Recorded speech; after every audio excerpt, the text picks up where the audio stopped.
You've heard the saying, you can't squeeze blood from a turnip. Turns out, however, that you can make flour with water. The Butte Creek Mill in Eagle Point, Oregon, has been proving this for more than 140 years. Well, we are a water or hydro-powered 1872 grist mill. And what we do is we're situated right off of Little Butte Creek here, of course. So we have a diversion gate that is 1/3 of a mile up the road.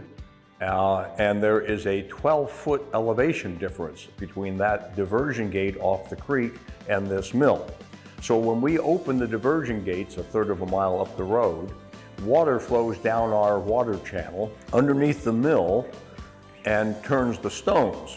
So the process that we go through, of course, is first we open the gates that we have here at the mill, the main gates down below in the basement, and we use about 16 to 18 cubic feet per second of water that comes down to run the turbine that is sitting in the penstock in the basement. And the penstock is 12 feet below the basement, and the turbine sits in the bottom of that.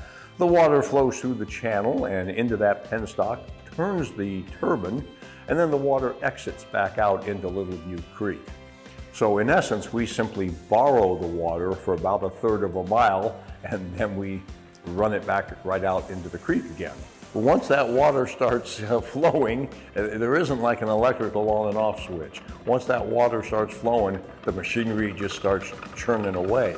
We're putting wheat into the hopper. It goes down into the center of the stones at a certain flow rate. The stones mill that whole wheat, and it's the whole wheat kernel. We're not removing anything from the wheat kernel. We're milling the entire wheat, and that's why it's called a whole wheat flour. That flour drops down the chute into the basement where it is collected.